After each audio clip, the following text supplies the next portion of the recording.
तमेव विदित्वाति मृत्युमेति नान्यः पंथा विद्यते यनाय।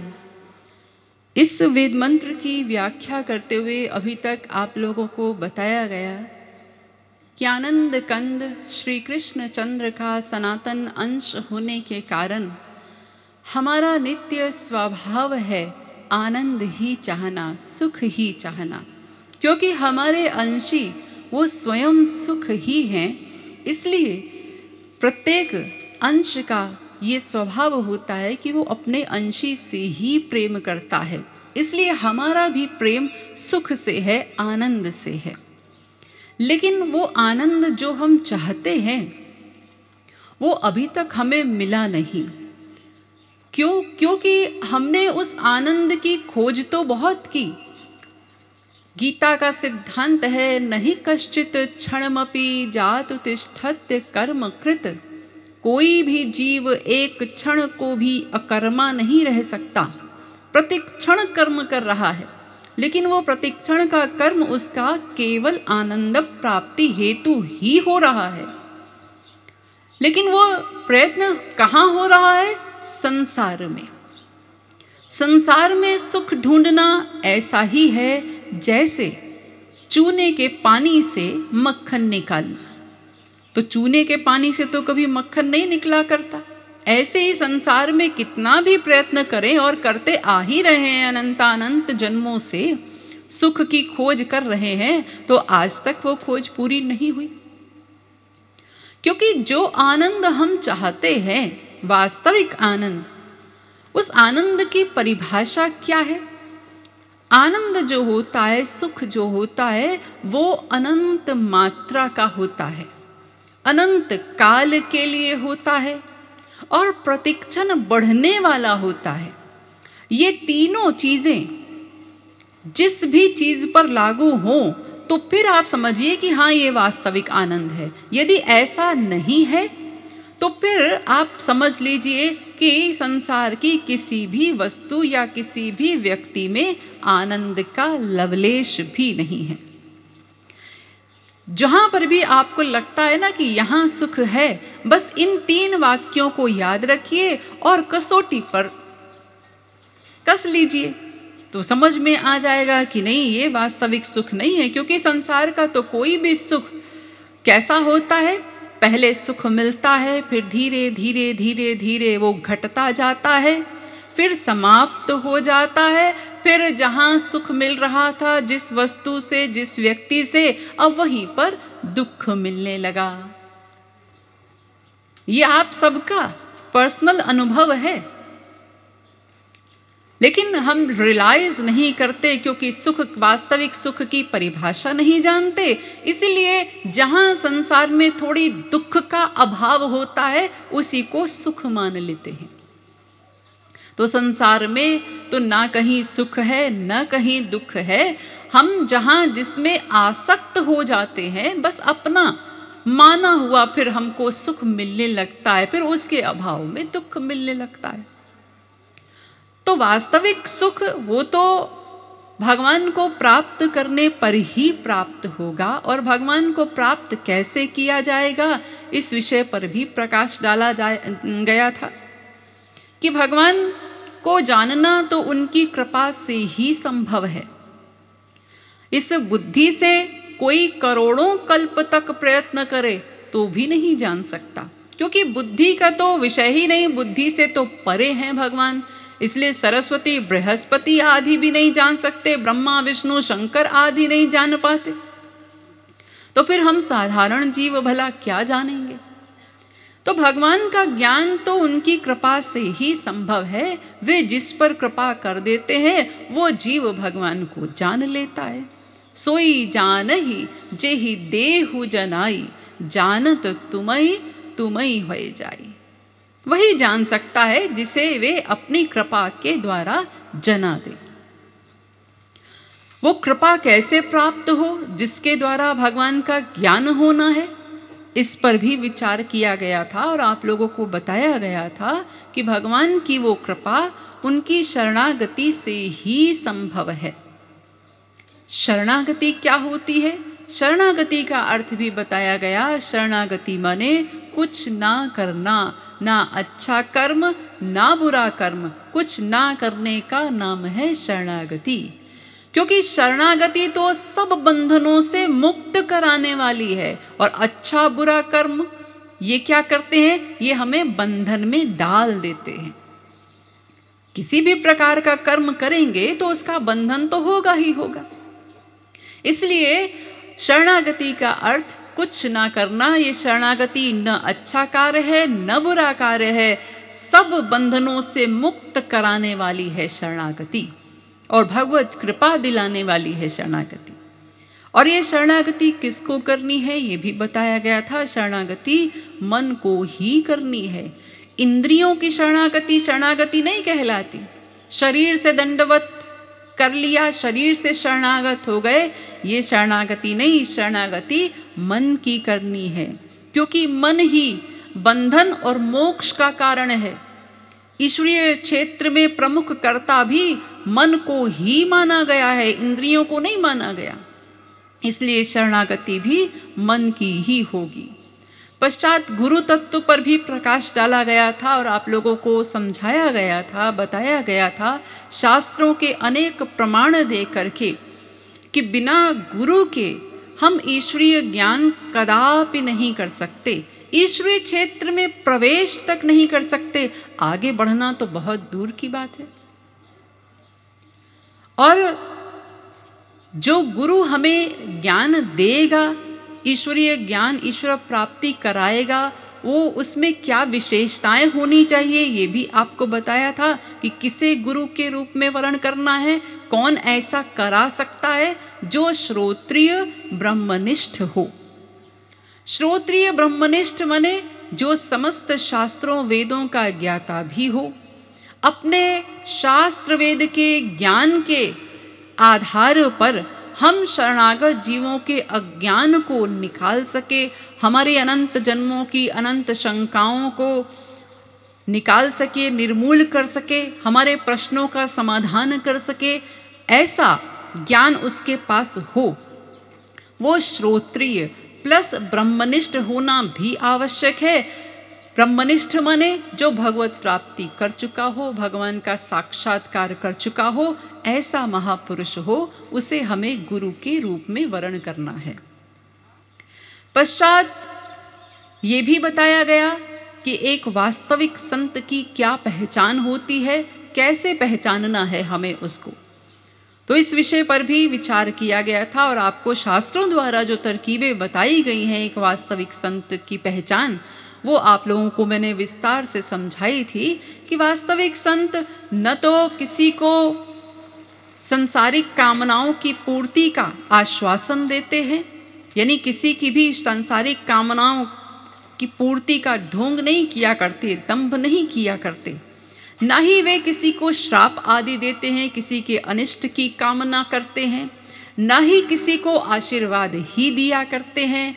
और दीक्षा आदि देना, कान फूंकना, ये भी वास्तविक संतों के यहाँ पर नहीं होता।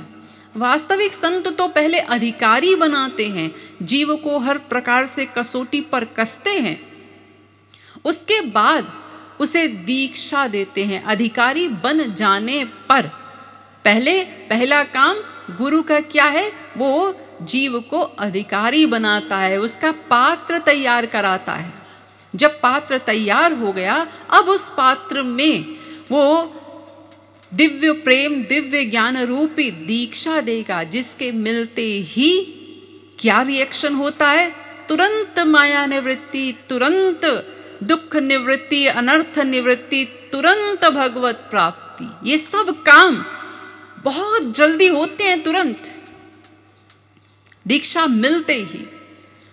तो ऐसे ही इस प्रकार की दीक्षा नहीं दिया करते इस वास्तविक संत, वो पहले आपको अधिकारी बनाते हैं। पहले हमें उनकी शरण में जाना होता है, उन्हें भीतर से मन से गुरु मानना होता है। फिर उनकी बताई हुई साधना करते करते करते जब हम आगे बढ़ते जाते हैं, हमारा धीरे धीरे ये अंतःकरण शुद्ध होता जाता है, तब गुरु दीक्षा देते हैं, तब शिष्य शब्द लागू होता है।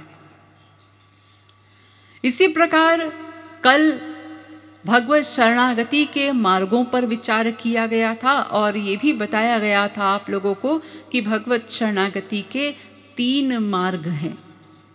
एक कर्म मार्ग, दूसरा ज्ञान मार्ग और तीसरा भक्ति मार्ग।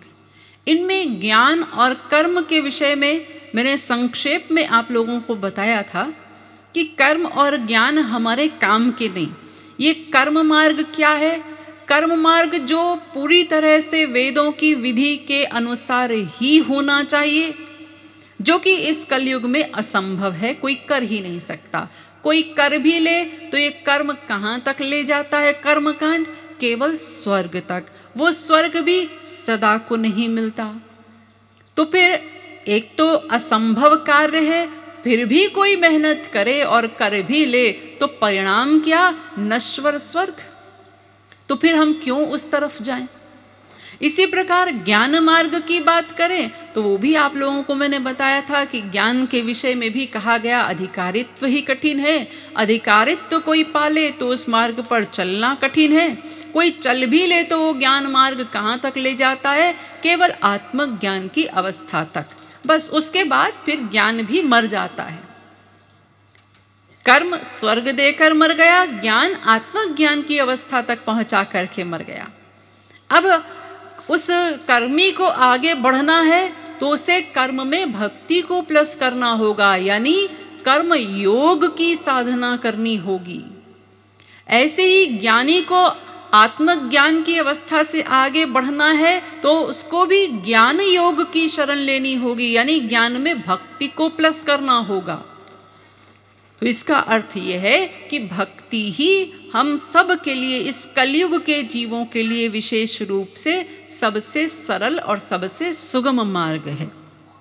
इसीलिए तुलसीदास जी ने एकदम स्पष्ट कह दिया, साधक सिद्ध विमुक्त उदासी, कवि कोविद कृतज्ञ सन्यासी, योगी शूर सुतापस ज्ञानी, धर्म निरत पंडित विज्ञानी, तरई ना बिनु से मम स्वामी, राम नमामि नमामि नमामि।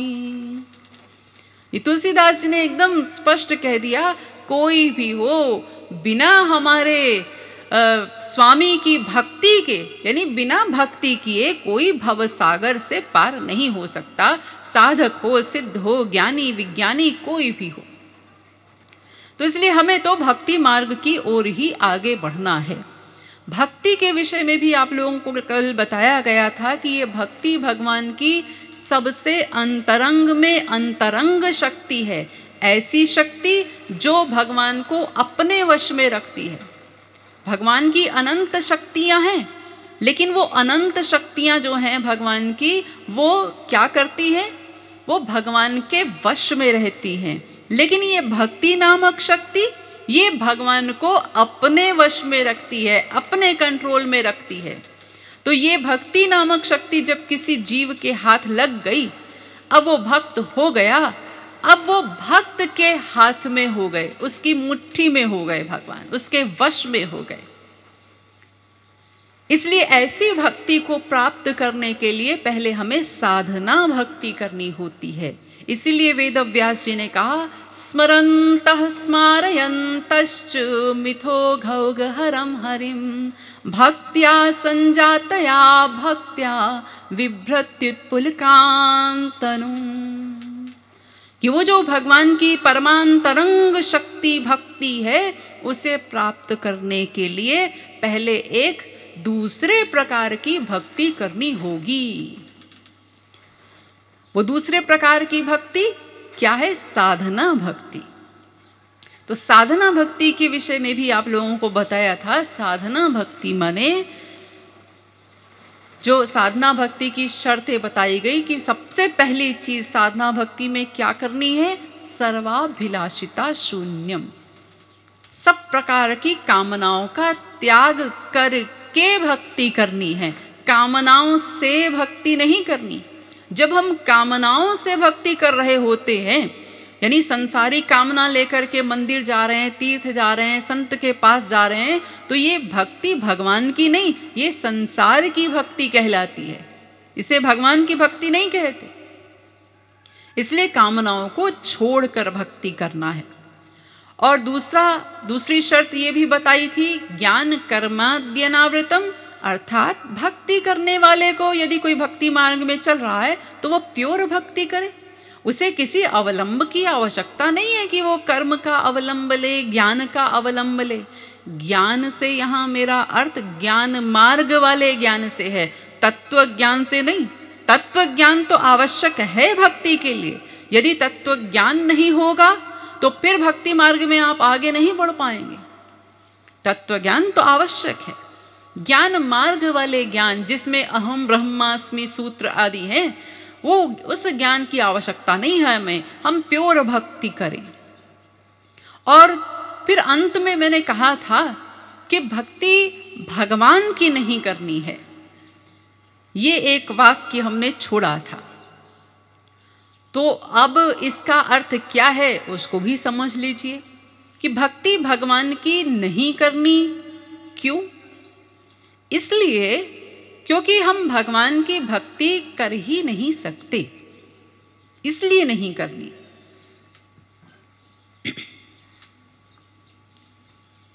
देखिए, भगवान जो शब्द है इसका अर्थ क्या है? भग धातु है एक संस्कृत में जिसका अर्थ होता है ऐश्वर्य। तो भगवान का अर्थ हो गया ऐश्वर्यवान, जैसे धनवान, कीर्तिवान, ऐसे ही भगवान। और भगवान के पास जो भी सामान है कुछ भी लिमिटेड नहीं है। उनके पास जो है सब कुछ अनंत मात्रा का है।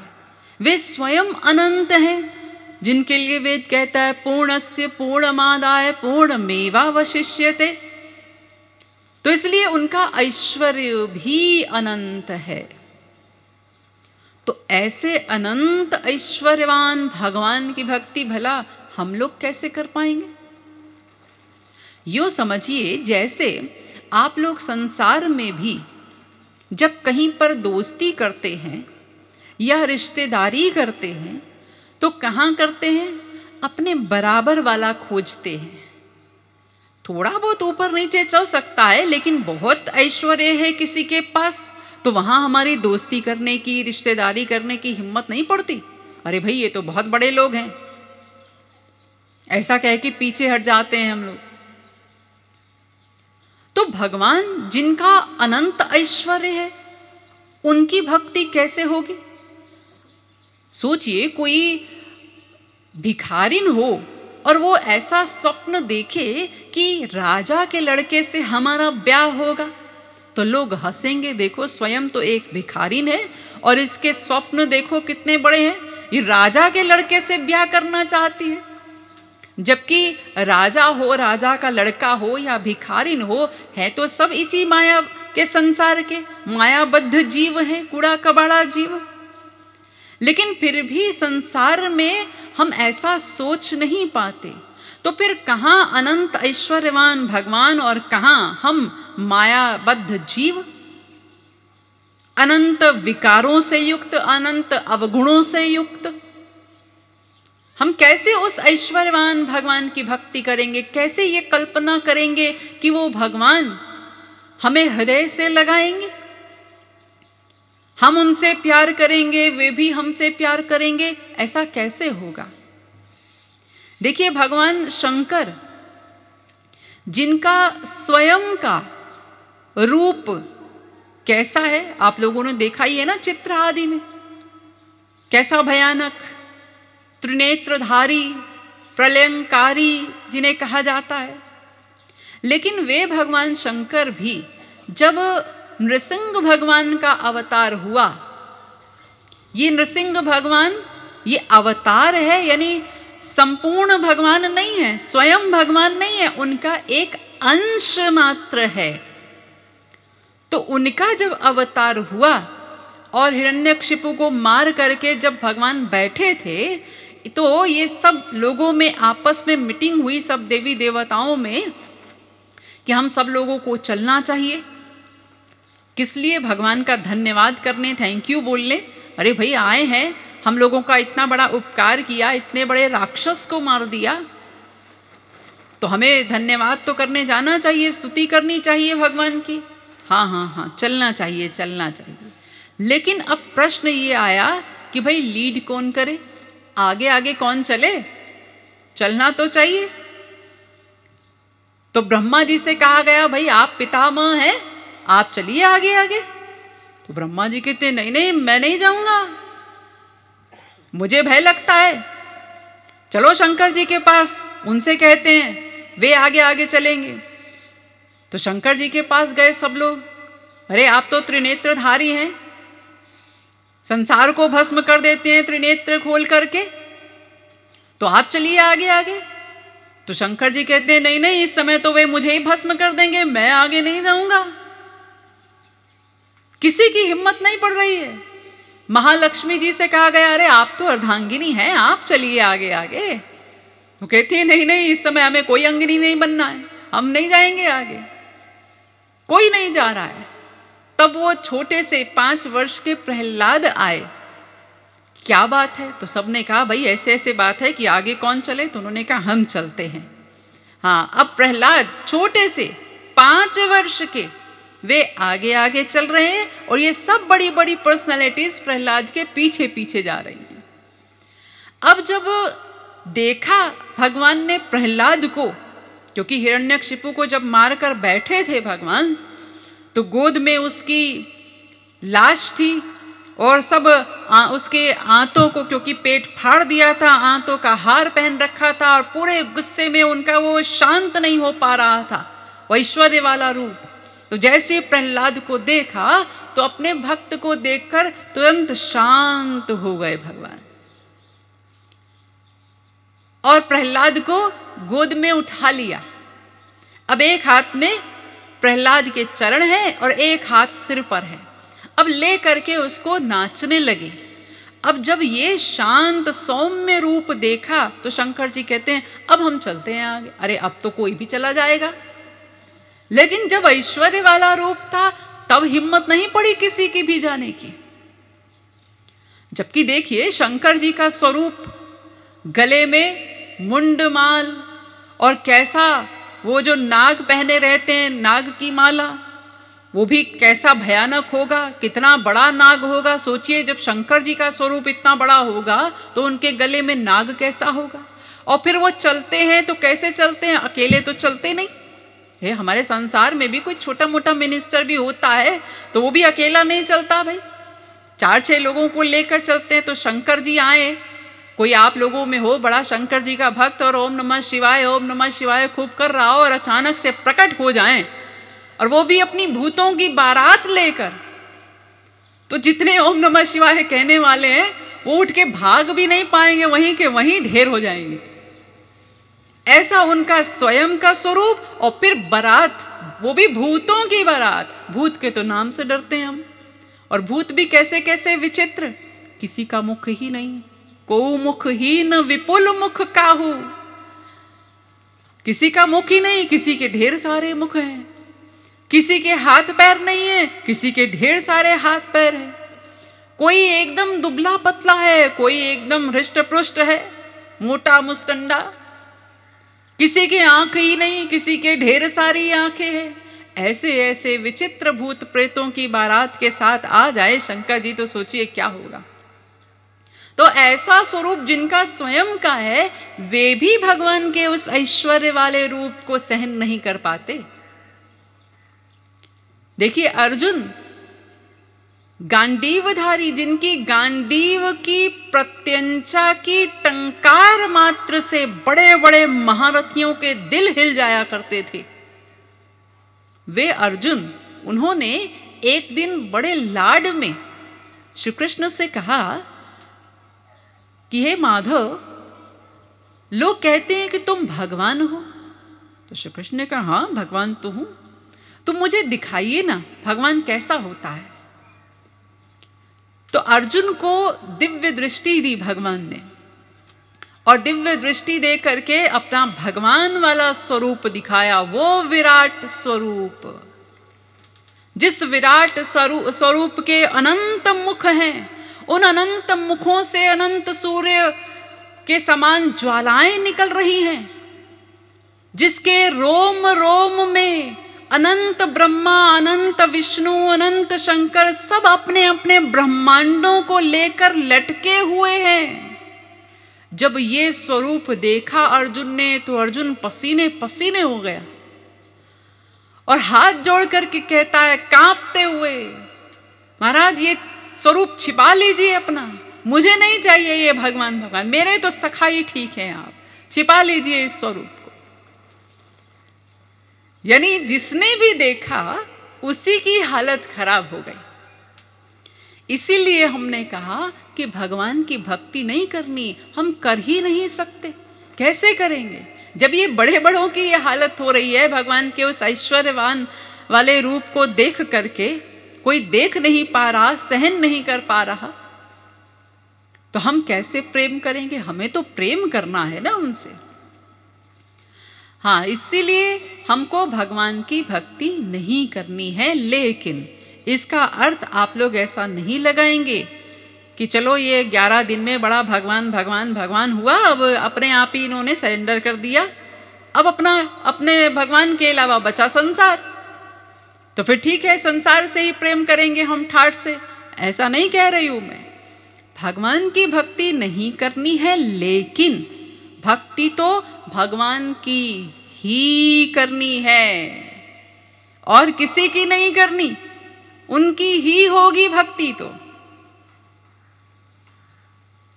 ये क्या विरोधाभास है? हाँ, अब इसका भी समन्वय कर लीजिए। भक्ति भगवान की ही करनी है। अब हमें एक ऐसी पर्सनालिटी को देखना है जो भगवान भी हों, भगवान ही हों ऐसा नहीं, भगवान भी हों। क्यों? इसलिए क्योंकि भगवान की भक्ति तो हम कर नहीं सकते, तो हमें भगवान भी वाली पर्सनालिटी चाहिए। तो अगर श्री कृष्ण के विषय में बात करें, आप कहें भाई ये श्री कृष्ण क्या है, भगवान भी हैं कि भगवान ही हैं, ये क्या है? श्री कृष्ण के विषय में वेदव्यास जी ने भागवत में कहा, कृष्णस्तु भगवान स्वयं। श्री कृष्ण स्वयं भगवान है, स्वयं भगवान। ये जो 5000 वर्ष पहले, अभी ये कलयुग चल रहा है ना, इसके 5000 वर्ष पहले द्वापर युग था। तो उस द्वापर में जो हम आज लीला सुना करते हैं श्री कृष्ण की, उनकी लीलाओं का सौरस्य लूटते हैं, वे जो श्री कृष्ण थे वे स्वयं श्री कृष्ण आए थे। स्वयं जो गोलोक में रहते हैं ना, वही उठकर आ गए। जैसे हम यहाँ पर बैठे हुए हैं, अभी यहाँ से उठकर हम यहाँ आ जाएं, नीचे आ जाएं, तो हम में कोई भेद नहीं, कोई अंतर नहीं, यही हम यहाँ बैठे थे, यही उठकर नीचे आ गए। ऐसे ही भगवान जो गोलोक में थे वही हमारे मृत्युलोक में आ गए। अवतार लिया ऐसा नहीं, वे स्वयं आए। उनके लिए लिखा वेदव्यास जी ने, कृष्णस्तु स्वयं भगवान, वे स्वयं आए। जैसे ब्रह्मा जी का एक दिन जब होता है ना, तो ब्रह्मा के एक दिन में भगवान स्वयं आते हैं। बाकी समय में क्या होता है? बाकी समय में अवतार होता है। ब्रह्मा जी का एक दिन कितना बड़ा होता है? 43,20,000 वर्ष के 4 युग, 71 बार 4 युग बीत जाएं तो एक मनवंतर, 14 मनवंतर बीत जाएं तो एक कल्प होता है। इतना बड़ा यानी ब्रह्मा जी का एक दिन होता है। अभी 7 मनवंतर बीते हैं, 7 बाकी है, और इतनी ही बड़ी ब्रह्मा जी की रात होती है। तो इस दिन रात के हिसाब में देखिए कितनी बार द्वापर युग आता है ना, बारंबार 4 युग का चक्र चलता रहता है। तो हर द्वापर में श्री कृष्ण स्वयं नहीं आते, हर द्वापर में उनका अवतार होता है। कभी कभी शंकर जी भी कृष्ण बनकर आते हैं, पार्वती राधा बनकर आती हैं अवतार लेकर के। लेकिन ये जो 5000 वर्ष पहले जो द्वापर बीता है, इसमें श्री कृष्ण स्वयं आए थे, स्वयं। और ये जो हम नाम सुनते हैं कई दिनों से, चूंकि मैं भी बोलती आ रही हूं कि ब्रह्मा विष्णु शंकर आदि भी नहीं जान सकते भगवान को, तो इस शंका ये भी आप लोगों के मन में होगी कि ब्रह्मा विष्णु शंकर कौन है, फिर क्या ये भगवान नहीं है? देखिए, ये ब्रह्मा विष्णु शंकर जो हैं, ये क्या है? ये ब्रह्मांड के गवर्नर्स हैं, जो अपने अपने ब्रह्मांड की टेक केयर करते हैं। और अनंत ब्रह्मांड है, ये जिस ब्रह्मांड में हम रह रहे हैं, ये ब्रह्मांड तो बहुत छोटा सा है, इससे भी बहुत बड़े बड़े ब्रह्मांड हैं। और जितने बड़े ब्रह्मांड होते हैं, उसका ब्रह्मा उतने ही अधिक मुख वाला होता है। हमारे ब्रह्मांड का जो ब्रह्मा है वो 4 मुख वाला है। देखते होंगे ना आप कहीं चित्र में, 4 मुख हैं ब्रह्मा जी के। तो चूंकि हमारा ब्रह्मांड छोटा है, इसलिए हमारे ब्रह्मा जी के 4 मुख हैं। लेकिन जैसे जैसे ब्रह्मांड का विस्तार होता जाता है, तो जितना बड़ा ब्रह्मांड, उसके उतने ही अधिक मुख वाले ब्रह्मा। तो अनंत ब्रह्मांड, उस हिसाब से अनंत ब्रह्मा, अनंत विष्णु, अनंत शंकर। एक बार ब्रह्मा जी द्वारिका गए और जाकर के द्वारपाल से कहा कि हमें श्री कृष्ण से मिलना है, जाकर के उनसे कहो ब्रह्मा आए हैं। तो द्वारपाल अंदर गया और जाकर के उन्होंने भगवान से कहा कि भगवान, बाहर ब्रह्मा आए हैं। तो श्री कृष्ण ने पूछा कि जाओ पूछो कौन से ब्रह्मांड के ब्रह्मा। तो द्वारपाल बाहर आया, उसने पूछा कि ऐसा पूछा जा रहा है, कौन से ब्रह्मांड के ब्रह्मा हैं आप? तो उसको, ब्रह्मा जी को बड़ा खराब लगा कि ब्रह्मा भी कोई 2-4 हुआ करते हैं क्या? क्योंकि वो यही जानते थे कि एक हम ही ब्रह्मा हैं बस। तो अब क्या कहें द्वारपाल से? तो उन्होंने कहा कि कह दो चतुर्मुखी ब्रह्मा आए हैं। तो जा करके कह दिया। अब अंदर गए ब्रह्मा जी। तो जब गए तो ठाकुर जी ने पूछा, हाँ भाई ब्रह्मा जी आइए आइए, कैसे आए? तो उन्होंने कहा वो तो ठीक है महाराज, वो तो बाद में बताएंगे, पहले ये बताइए आपने ये क्यों पूछा कि कौन सा ब्रह्मा? ब्रह्मा भी कोई 2-4 हुआ करते हैं क्या? तो जिस कक्ष में बैठे थे भगवान, उसी कक्ष में ब्रह्मा जी को भगवान ने अनंत ब्रह्मांड दिखाए और उन सबके साथ ब्रह्मा का भी दर्शन कराया कि देखो तुम तो चतुर्मुखी ब्रह्मा हो, लेकिन कितने कितने मुख वाले ब्रह्मा भी होते हैं। तो अनंत ब्रह्मांड हैं, उन अनंत ब्रह्मांडों के हिसाब से अनंत ब्रह्मा, अनंत विष्णु, अनंत शंकर, ये 3-3 गवर्नर हर ब्रह्मांड को दे दिए भगवान ने कि अपना अपना कार्य करते रहो, ब्रह्मांड को संभालो। अब ये जो अनंत ब्रह्मा, अनंत विष्णु, अनंत शंकर, इन सब के जो अध्यक्ष है ना, यानी अब काम पे लगाया गया है तो कोई तो रिपोर्ट लेगा।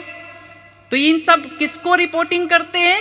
ये सब रिपोर्टिंग करते हैं महाविष्णु को। इनके जो अध्यक्ष हैं, इनके जो बॉस हैं, वे हैं महाविष्णु। और महाविष्णु के भी जो अध्यक्ष हैं वे हैं श्री कृष्ण। यानी ये जो महाविष्णु पर्सनालिटी है ना, ये भगवान ही है, ये हमेशा ऐश्वर्य में ही रहते हैं। लेकिन है कौन? श्री कृष्ण के एक अंश हैं, जिनके लिए वेदव्यास जी कहते हैं यस्यैक निश्वसित कालमथावलंब्य जीवन्ति लोम विलजा जगदण्डनाथ विष्णुर्महांस इह यस्य कला विशेषो गोविंदमादि पुरुषं तमहं भजामि। ये वेद व्यास कह रहे हैं कि अनंत ब्रह्मा, अनंत विष्णु, अनंत शंकर, इन सब का जीवन क्या है? हमारे श्री कृष्ण की एक श्वास। और महाविष्णु भी कौन है? विष्णुर महांस इह यस्य कला विशेषो। महाविष्णु भी श्री कृष्ण की एक कला विशेष है। मैं उन श्री कृष्ण का भजन करता हूं, मैं उन श्री कृष्ण की भक्ति करता हूं। तो हमें श्री कृष्ण, भगवान श्री कृष्ण बोलते हैं हम लोग, ये भगवान श्री कृष्ण में से केवल श्री कृष्ण की ही भक्ति करनी है। भगवान हटा दीजिए, क्योंकि भक्ति में ऐश्वर्य का काम ही नहीं। हम केवल श्री कृष्ण से प्रेम करेंगे। बड़े बड़े रसिक लोग, रसिक महापुरुष लोग जो होते हैं ना, वे जब भागवत आदि पढ़ते हैं तो उसमें भगवान की लीलाओं का वर्णन है। अरे भगवान ने अघासुर को मारा, बकासुर को मारा, गोवर्धन पहाड़ उठा लिया। तो ये रसिक महापुरुषों को उसमें आनंद नहीं मिलता। वे कहते हैं क्या मारा? अघासुर को मारा, बकासुर को मारा, गोवर्धन पहाड़ उठा लिया। अरे बोझा उठाना तो खच्चरों का काम होता है। रावण ने कैलाश उठा लिया था, तो ये क्या हमारे भगवान की महिमा गा रहे हो कि गोवर्धन उठा लिया?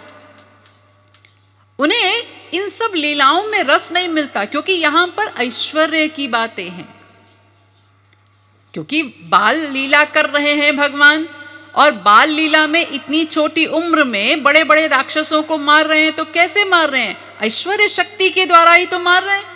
तो यहां ऐश्वर्य आ गया, इसलिए वो लीलाएं उनको पसंद नहीं आती। रस कहां मिलता है? उनके दामोदर नाम में। दामोदर नाम का अर्थ क्या है? जब यशोदा मैया छोटे से कन्हैया के दोनों हाथ पकड़कर ऐसे पेट पर लगा करके और बांध देती है रस्सी से, और वो छोटे से कन्हैया जब रोकर आंसू बहा करके मैया से कहते हैं, मैया मैंने माटी नहीं खाई, मैया मैंने माखन नहीं चुराया, यहां रस मिलता है। देखिए आप ही लोग बैठे हुए हैं और हम बोल रहे हैं यहां से, तो हम देख रहे हैं आपके चेहरे कि अभी तक भगवान की ऐश्वर्य की बातें हो रही थी तो आप लोगों का मुख ऐसे गंभीर था, लेकिन जैसे ही रस हटाया, वो ऐश्वर्य हटाया और रस की बातें आई, ठाकुर जी की बाल लीला का वर्णन हुआ, तो आप लोगों के चेहरे खिल गए। तो यानी आपको भी रस वहां मिल रहा है, ऐश्वर्य की बातों में नहीं मिलता। इसलिए हमें भगवान श्री कृष्ण से भगवान को हटाकर केवल श्री कृष्ण से प्रेम करना है, उन्हीं की उपासना करनी है। उपासना शब्द का अर्थ ही है पास जाना, उनके समीप जाना। तो पास जाने के लिए कोई मार्ग चाहिए, कोई रोड होनी चाहिए। तो कैसे पास जाया जाए?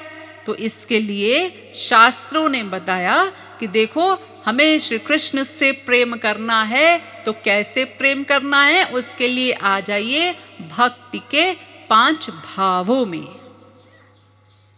पहला भाव शांत भाव। शांत भाव अर्थात वे हमारे राजा हैं, हम उनकी प्रजा हैं, इसे कहते हैं शांत भाव। राजा और प्रजा, इसका रिश्ता कैसा होता है? कभी जब राजा साहब की सवारी निकलती है, प्रजा दूर खड़े होकर जय जयकार कर लेती है राजा साहब की, दूर से दर्शन किया, बस इतना ही संबंध होता है राजा प्रजा का। इसलिए शांत भाव को तो रसिकों ने हटा ही दिया, क्योंकि शांत भाव के जो उपासक होते हैं उन्हें क्या मिलता है? बैकुंठ की प्राप्ति होती है। और बैकुंठ में कौन मिलेगा? यही ऐश्वर्यवान भगवान महाविष्णु।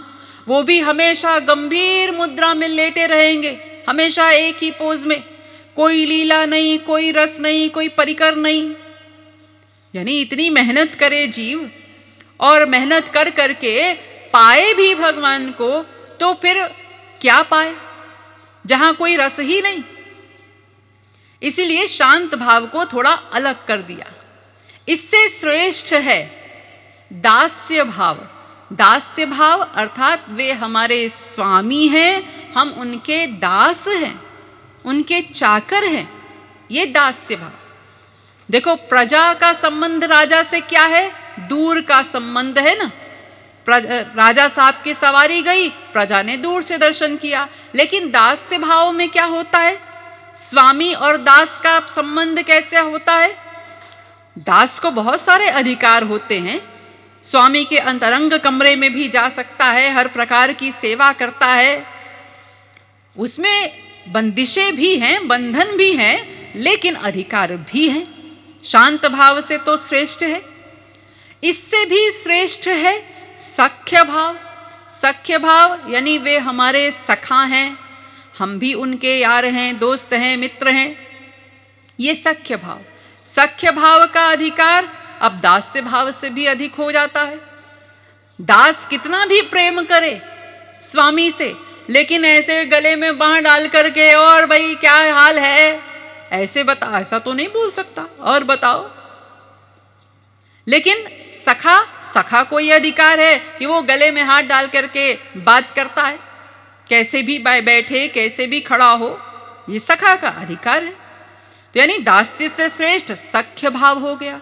सख्य से भी श्रेष्ठ है वात्सल्य भाव, यानी वे हमारे पुत्र हैं, हम उनकी माँ हैं, पिता हैं, ये वात्सल्य भाव। अब यहाँ सख्य से भी अधिक अधिकार हो जाता है। अब माँ ने बुलाया तो दोस्त को भी कहना पड़ता है ना उसे कि अब तुम जाओ, मम्मी बुला रही है, उन्हें कुछ जरूरी काम है। यहाँ पर वात्सल्य भाव सख्य भाव से भी श्रेष्ठ हो गया। और वात्सल्य से भी श्रेष्ठ होता है माधुर्य भाव। माधुर्य भाव यानी वे हमारे प्रियतम हैं, हम उनकी प्रेयसी हैं, ये माधुर्य भाव। और इस माधुर्य भाव में समस्त भावों का समावेश होता है। जैसे आप संसार में भी अनुभव करते हैं, जहां पति पत्नी का भी संबंध होता है वहां सारे भाव आते हैं। वो पति पत्नी के संबंध में वो अपना व्यवहार तो उनका है ही, साथ में जैसे पत्नी केयर करती है पति की तो वो वात्सल्य भाव भी आ जाता है। सलाह दे रही है, उसके साथ बैठ रही है, गप्प कर रही है तो सख्य भाव भी आ गया। और दासी की भांति सेवा करती है तो दास्य भाव भी आ गया। यानी सारे भाव होते हैं उसमें।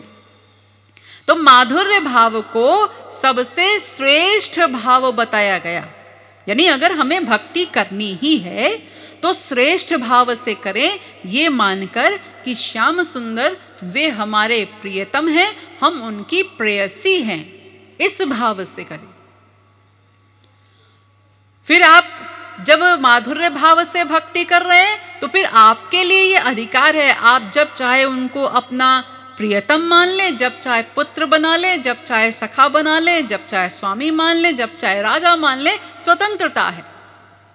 लेकिन अगर हम नीचे के भाव में हैं, मान लीजिए हमने दास्य भाव से भक्ति की, लेकिन अब हम चाहते हैं कि हम श्याम सुंदर हमारे प्रियतम बन जाएं, तो नीचे वाले को ऊपर जाने का अधिकार नहीं है। कोई भी अगर सीनियर ऑफिसर है तो सीनियर ऑफिसर क्या कर सकता है? वो किसी भी जूनियर की कुर्सी पर आके बैठ सकता है, उसको अधिकार है। लेकिन कोई जूनियर जाकर के सीनियर ऑफिसर की कुर्सी पर नहीं बैठ सकता, वो अपराध है, फिर उसके लिए वो अधिकार नहीं मिलेगा। तो इसलिए नीचे के भाव वाला ऊपर नहीं जा सकता, लेकिन ऊपर के भाव वाला नीचे सब भावों में आ सकता है। तो इसलिए जब हमें उनसे प्रेम करना ही है, भक्ति करनी ही है, तो फिर नीचे के भाव से क्यों करें, हम श्रेष्ठ भाव से जाएंगे। तो माधुर्य भाव से भक्ति करनी है। लेकिन यहां पर भी मैं थोड़ा सा और स्पष्ट कर दूं कि माधुर्य भाव की भक्ति में जैसा मैंने बताया कि वे हमारे प्रियतम हैं और हम उनकी प्रेयसी हैं, तो स्त्रियों के लिए तो ये ठीक ही है। लेकिन हो सकता है आप पुरुषों को ये थोड़ा अटपटा लग रहा होगा कि ये तो भक्ति स्त्रियों के लिए होगी, लेकिन ऐसा नहीं। यहाँ जो आप लोग बैठे हुए हैं और ईश्वर के क्षेत्र में आप स्त्री पुरुष नहीं हैं, वहाँ तो हमारा जो संबंध हमें बनाना है भगवान से, जीवात्मा परमात्मा का संबंध है, शरीर का संबंध थोड़ी ना है वहाँ। तो आत्मा सबकी स्त्री स्वरूप है, कोई पुरुष नहीं है, ये केवल शरीर पुरुष का मिला है आपको। आप पुरुष हैं इस अहंकार में मत रहना। परम पुरुष तो केवल एक श्री कृष्ण ही हैं और कोई पुरुष नहीं है। इसीलिए शंकर जी भी आते हैं अपना कैलाश छोड़ करके। जब श्री कृष्ण रास का आरंभ करते हैं और मुरली बजाते हैं तो शंकर जी भी कैलाश छोड़कर आते हैं और आकर के क्या करते हैं, जो अपना वो पुरुष वाला स्वरूप है उसका त्याग करके स्त्री का स्वरूप, गोपी का स्वरूप बना करके रास मंडल में प्रवेश करते हैं। वो शंकर जी भी,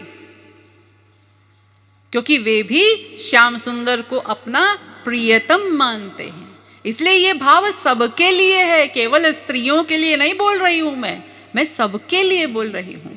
हम सब जीवात्माएं हैं और ये भाव सबके लिए है। हमारा नित्य संबंध केवल श्री कृष्ण से ही है। इसलिए हमें इस प्रकार से माधुर्य भाव से भक्ति करनी है। और साथ ही एक सावधानी ये भी रखनी है कि जब हम भक्ति करते हैं तो एक बात भूल जाते हैं उसमें। क्या?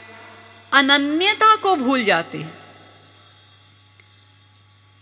देखिए, वेद के जिस मंत्र की मैं व्याख्या कर रही हूं वो वेद मंत्र कहता है तमेव विदित्वाति मृत्युमेति नान्यः पंथा विद्यते अनाय।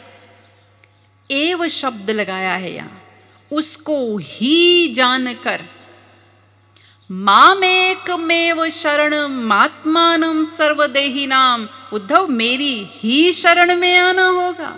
मामेव ये प्रपद्यन्ते माया में ताम तरंती ते। मेरी ही शरण में आकर माया से उत्तीर्ण हो सकते हो।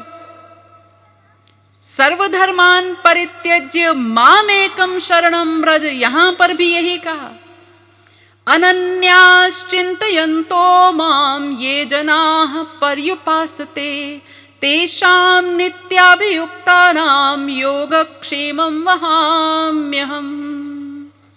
यहां भी भगवान कह रहे हैं कि जो जीव अनन्य भाव से नित्य निरंतर मेरी ही भक्ति करता है उसका मैं योगक्षेम वहन करता हूं। मैं सबका ठेका नहीं लेता। एक भरोसो एक बल एक आस विश्वास। एक पर भरोसा करे, एक पर विश्वास करे, एक से प्रेम करना है। तो अनन्य भाव से, ये माधुर्य भाव की भक्ति भी कैसे होगी? जब भक्ति में अनन्यता का भाव होगा तभी तो होगी। अनन्य माने क्या होता है? अनन्य माने ना अन्य अनन्य। जैसे न उचित अनुचित होता है ना, ऐसे ही न अन्य अनन्य होता है। यानी अन्य कोई ना आने पाए इस हृदय में, ये शर्त है भगवान की। वे कहते हैं मैं जब इस हृदय में आऊं तो मुझे ड्राइंग रूम खाली चाहिए, क्लीन होना चाहिए। अगर भीड़ रखोगे यहां तो मैं भीड़ में नहीं बैठता, मैं अकेला बैठूंगा। आप कहेंगे अरे आपके भगवान तो बड़े नैरो माइंडेड हैं। नैरो माइंडेड नहीं है भाई, संसार के लोग भी तो यही करते हैं। जब देखिए आप सब लोग अपने संसार में आ सकते हैं तो आपके इस हृदय में स्त्री पति बाप बेटा आदि सब रहते हैं। लेकिन अगर उसी समय भगवान भी आ जाए, जैसे यूं समझिए आप लोग इतने सारे लोग प्रवचन सुन रहे हैं यहाँ पर इतने दिनों से, लेकिन आप में से कुछ लोग ऐसे होंगे जिनके संस्कार बहुत अच्छे हो, उन्होंने बात को अच्छे से समझ लिया, चिंतन मनन कर लिया, अब वे सत्संग में तेजी से आगे बढ़ने लगे। अब किसी के घर का मान लीजिए कोई बच्चा ही हो, अब वो बच्चा खूब सत्संग करने लगे, अब माँ बाप को चिंता होने लगती है, अरे अरे क्या हो गया, कहां से ये देवी जी आई, हमारा तो बच्चा ही बिगड़ गया। अब ये दिन रात राधे राधे ही करता है, हमारी तो सुनता ही नहीं। तो क्या तुम्हें अच्छा नहीं लगता है कि तुम्हारा बच्चा राधे राधे करे? अरे ठीक है, थोड़ी बहुत देर कर ले, लेकिन ये क्या, अब ये तो बस सत्संग की धुन इसको लगी रहती है। उनको डर लगता है कि ऐसा ना हो राधे राधे करते करते बाबा जी ना हो जाए। तो यानी जब संसार वाले इस हृदय में रहते हैं, उस समय अगर भगवान आए तो संसार वालों को भी ऐतराज होता है ना। तो ऐसे भगवान कहते हैं भाई हम रहेंगे तो फिर केवल हम रहेंगे, फिर और कोई ना आने पाए। और ये क्यों कहते हैं भगवान कि हम अकेले रहेंगे? क्योंकि देखिए भगवान की ही शर्त है ना, निर्मल मन जन सो मोहि पावा। मुझे निर्मल मन चाहिए जिसमें कोई छल कपट ना हो, शुद्ध अंतःकरण हो। तो ये अंतःकरण शुद्ध होगा कैसे? जब इसमें शुद्ध पर्सनालिटीज को लाएंगे, हरि गुरु को लाएंगे, जो माया से परे हैं, वही तो शुद्ध पर्सनालिटी है। जब उनको इस हृदय में बसाएंगे तब ये अंतःकरण शुद्ध होगा। अगर हम अपने ये मायाबद्ध जीवों को ही रखे रहेंगे, ये संसारी संबंधियों को ही रखे रहेंगे, तो ये तो मायाबद्ध है, माइक है, सब गंदे लोग हैं, माया के विकारों से युक्त, तो गंदाई कहा जाएगा। उनको रखेंगे तो अंतःकरण तो और गंदा ही होता चला जाएगा ना, शुद्ध कैसे होगा? अरे कोई गंदा कपड़ा धोना है तो उसको कैसे धोओगे आप? उसके लिए शुद्ध जल चाहिए, तब तो गंदा कपड़ा साफ होगा। अब गंदे कपड़े को गंदे ही पानी से धोते रहोगे तो कभी साफ होगा भला? इसलिए ये अंतःकरण शुद्ध कैसे हो? जब इस शुद्ध अशुद्ध अंतःकरण में हम शुद्ध पर्सनालिटीज को लाएंगे तब ये अंतःकरण हमारा शुद्ध होगा। इसीलिए भगवान कहते हैं हम अकेले रहेंगे, नहीं तो हम साफ करते रहें, हरि गुरु मेहनत करते रहें, और हम माइक जीवों को बिठा बिठा करके और इसको गंदा करते रहें, तो ऐसे कैसे काम चलेगा? ऐसे तो फिर कभी बिगड़ी बनेगी नहीं हमारी। तो इसलिए अनन्य भाव रखना है, और इस अनन्य भाव में ये सांसारिक रिश्ते नाते हमारे, ये तो हमारे लिए बाधक बनते ही हैं, लेकिन साथ ही जो देवी देवताओं की हम लोग भक्ति किया करते हैं ना, ये भी हमारी अनन्यता में बाधक हैं। बहुत से लोग, आप सभी लोगों के घरों में मंदिर होंगे, छोटे छोटे मंदिर सब बना के रखते हैं घर में। तो करते क्या है, उसमें ढेर सारे देवी देवताओं को विराजमान करके रखते हैं ना। किसी के घर में ऐसा मंदिर नहीं होगा कि एक फोटो या एक मूर्ति रखी हो, ढेर सारे रखते हैं।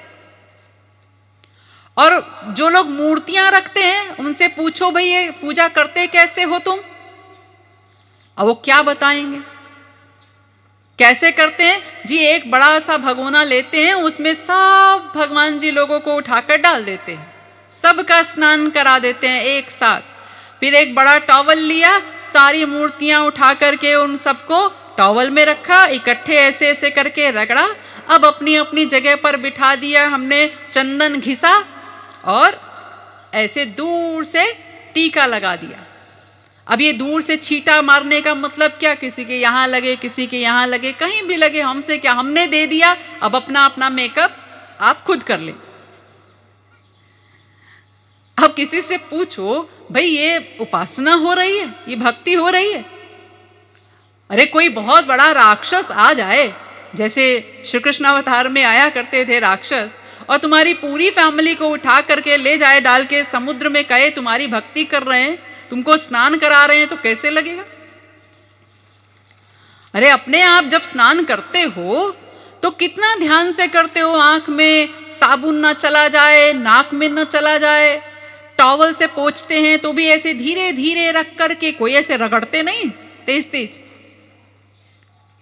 लेकिन यहां इसी प्रकार से चल रहा है। और फिर कहो कि ऐसा क्यों करते हो, तो लोग कहते हैं कि भाई इतने सारे हैं, अब हम हैं गृहस्थी, अब हमारे पास इतना समय थोड़ी ना रहता है कि वह एक एक को उठावें, एक एक को स्नान कराएं, फिर एक एक को पोंछ करके तैयार करके बिठाएं, फिर चंदन लगाएं, इसलिए हम एक साथ कर देते।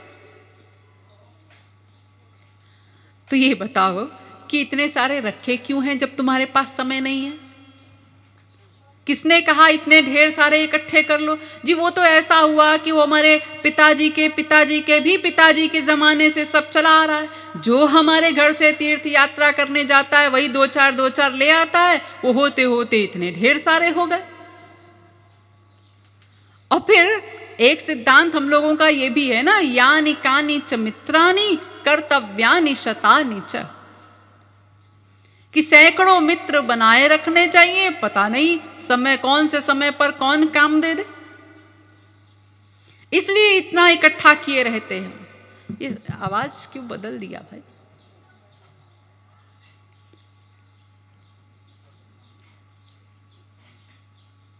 राधे राधे।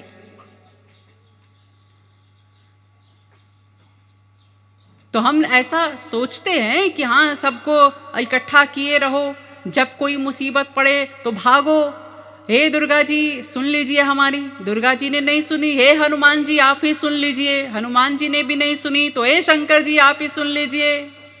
आप तो भोलेनाथ हैं। अरे वहाँ कोई भोलेनाथ कोई कड़ेनाथ नहीं है।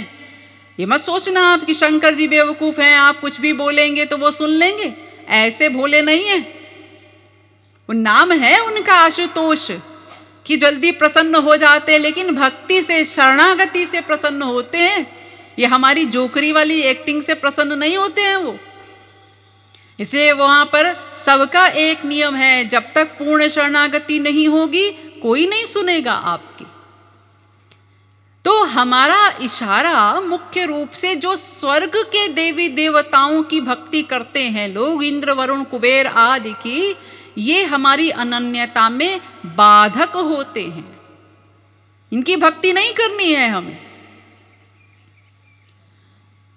भक्ति रसामृत सिंधु में रूप गोस्वामी जी ने कहा, ये नार्चितो हरिस्तेन तर्पितानि जगन्त्यपि रज्यन्ते जन्तवस्तत्र स्थावरा जंगमा अपि। ये रूप गोस्वामी जी कह रहे हैं कि पेड़ पौधों से लेकर ब्रह्मा तक जितनी पर्सनालिटीज हैं, ये सब एक तरफ, और एक तरफ बचे केवल श्री कृष्ण। तो जिसने श्री कृष्ण भक्ति कर ली उसने सबकी भक्ति कर ली, भगवान ऐसा मान लेते हैं। आपको जरूरत नहीं है सबको अलग अलग प्रसन्न करने की, आप बस केवल श्री कृष्ण भक्ति कर लीजिए, सब अपने आप प्रसन्न हो जाते हैं। कोई नाराज नहीं हो सकता। अगर आप लोग ये कहें भाई हमारे यहाँ चला आ रहा है देवताओं की पूजा, तो आप छोड़ देंगे तो देवता नाराज हो जाएंगे। अरे नहीं होंगे। पहली बात तो आप जिस प्रकार की पूजा करते हैं, देखिए देवताओं की जो पूजा होती है वो कर्म कांड के अनुसार होती है, वहां भक्ति का भाव नहीं चला करता। वो कर्म कांड के अनुसार, विधि के अनुसार होगी।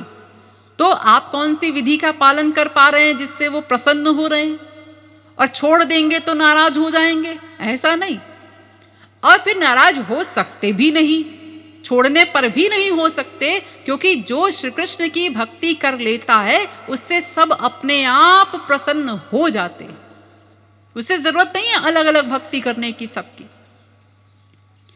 इसी प्रकार भागवत में वेदव्यास जी ने भी लिखा, यथा तरोर मूल निषेचनेन तृप्यन्ति तत्स्कंध भुजोपशाखा। ये वेदव्यास कह रहे हैं कि आप जड़ में पानी डाल दीजिए वृक्ष की। जैसे ही वृक्ष की जड़ में पानी डालेंगे, पानी अपने आप उसकी शाखा, उपशाखा, उसके पत्र, पुष्प सब में अपने आप पहुंच जाएगा। आपको जरूरत नहीं है अलग अलग एक एक पत्ते पर जा जा करके जल डालने की। आप एक एक पत्ते पर जल डालने की मेहनत करेंगे और जड़ सूख गई तो वृक्ष तो सूख ही जाएगा। इसलिए सीधा वृक्ष में, जड़ में डालिए पानी। तो श्री कृष्ण सब शक्तियों के मूल अधिष्ठान हैं। तो बस उनकी भक्ति कर लीजिए, अपने आप सबकी भक्ति हो गई। क्यों हमें इतनी मेहनत करनी है कि हम बैठे हैं पूजा में और एक मंत्र भैरव जी का, एक दुर्गा जी का, एक गणेश जी का, एक इसका, दुनिया भर के मंत्र याद करते हैं, बोलते हैं, और भीतर का प्रेम एक से भी नहीं हो रहा। बस खाना पूर्ति हो रही है, क्योंकि इतने सब बैठे हुए हैं और सबका अगर मंत्र ना बोला, सबको धूप बत्ती ना दिखाई तो कोई नाराज ना हो जाए, ये भय है। लेकिन मन की अटैचमेंट एक से भी नहीं हो रही, तो इससे क्या लाभ हो रहा है? इसलिए ऐसी भक्ति नहीं करनी है हमको। अनन्य भाव से एक से मन का अटैचमेंट करो, एक से प्रेम करो। हाँ, ये हम नहीं कह रहे कि देवी देवताओं का अपमान करो, अपमान नहीं करना है, ये भगवान की विशेष विभूतियां हैं, सम्मान करें, लेकिन दूर से। मन का अटैचमेंट, ये भीतर का प्रेम, वो केवल एक से करना है। देखिए, जब भगवान अवतार लेकर के आए, श्री कृष्ण जब आए थे तो उन्होंने एक लीला की, गोवर्धन लीला। आप सब लोगों को पता होगी ना गोवर्धन लीला भगवान की।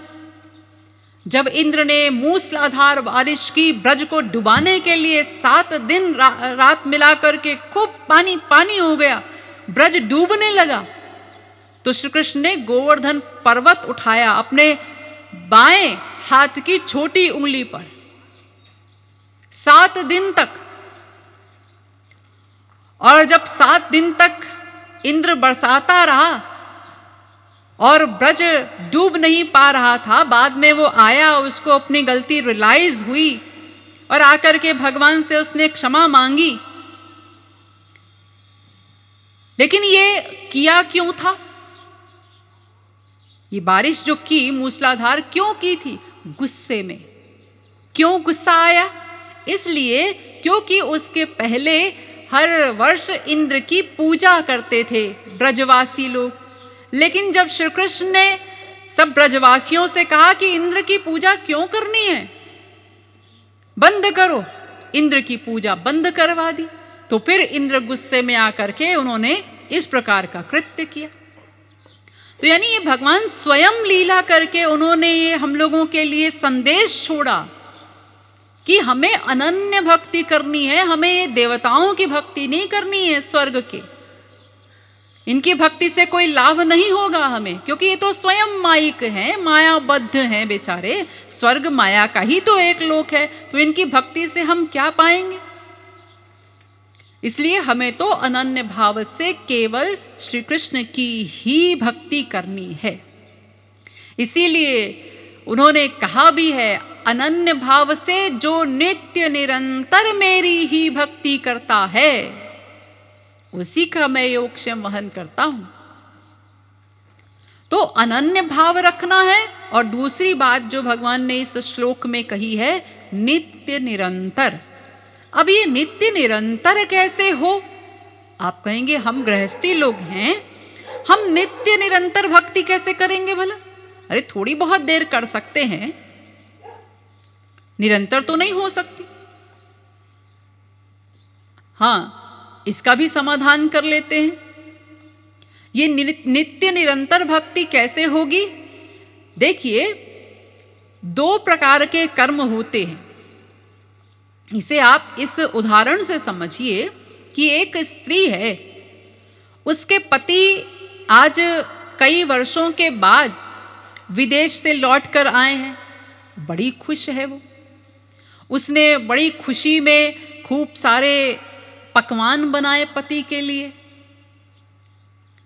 और बना करके डाइनिंग टेबल पर सजाया, पति को बुलाया, बड़े प्रेम से परोस करके खिलाया और पूछ भी रही है खाना कैसा बना है। और पति भी बड़ा खुश है। वो कहता है, अरे विदेश में कुछ मिलता है भला? वहाँ तो योगियों का खाना खाना पड़ता है, बासी बासी खाना पड़ता है, यहाँ तो गरम ताज़ा खाना मिल रहा है, बहुत बढ़िया है, बहुत बढ़िया है। अब वो साहब भी खुश। अब खाना खिला दिया मेम साहब ने। इसके बाद शाम के खाने के लिए उसने अपने रसोइये से कहा कि देखो शाम का खाना तुम्हें बनाना है और उसमें ये सब पकवान बनाने हैं, लिस्ट दे दी। अब रसोइये ने भी खाना बनाया। उसी प्रकार से खाना बना करके डाइनिंग टेबल पर सजाया, साहब को बुलाया, परोस करके खिलाया। अब रसोइये ने भी पूछा, साहब खाना कैसा बना है? तो साहब उसको भी बड़ा हंस करके जवाब दे रहे हैं, हाँ खाना बहुत लाजवाब बना है, इतने वर्षों के बाद ऐसा खाना खाया हमने। अब देखिए यहां सब सुनने में आपको एक जैसा लग रहा है ना, लेकिन दो प्रकार के कर्म हुए हैं यहां।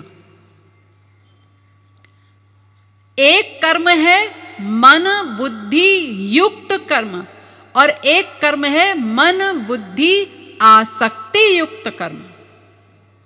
एक शब्द मैंने ऐड कर दिया बीच में, एक है मन बुद्धि युक्त कर्म और एक है मन बुद्धि आसक्ति युक्त कर्म।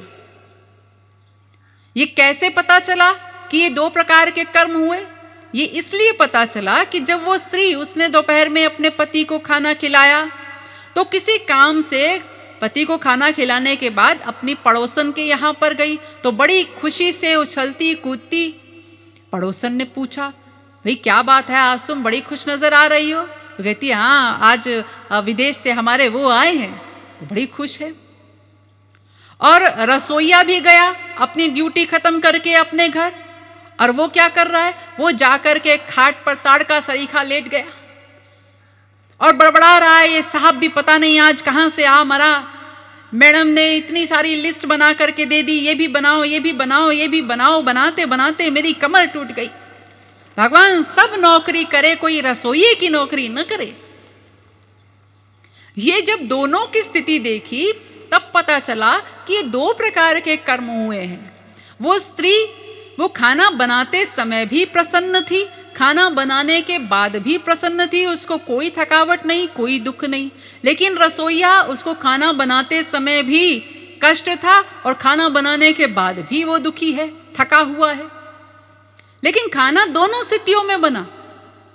उस स्त्री का जो कर्म था वो मन बुद्धि आसक्ति युक्त कर्म था और उस रसोइये का जो कर्म था वो मन बुद्धि युक्त कर्म था। तो दोनों स्थितियों में खाना तो बना। तो बस हमें क्या करना है, हमें इन दोनों कर्मों में एक कर्म करना है। मन बुद्धि युक्त कर्म संसार में करना है और मन बुद्धि की आसक्ति वो भगवान में करनी है, ये करना है। और ये आप सबको आता है, कोई नया नहीं सीखना है।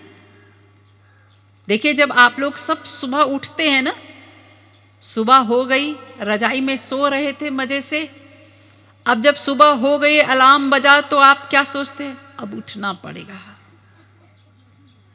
ये सुबह क्यों हो जाती है इतनी जल्दी,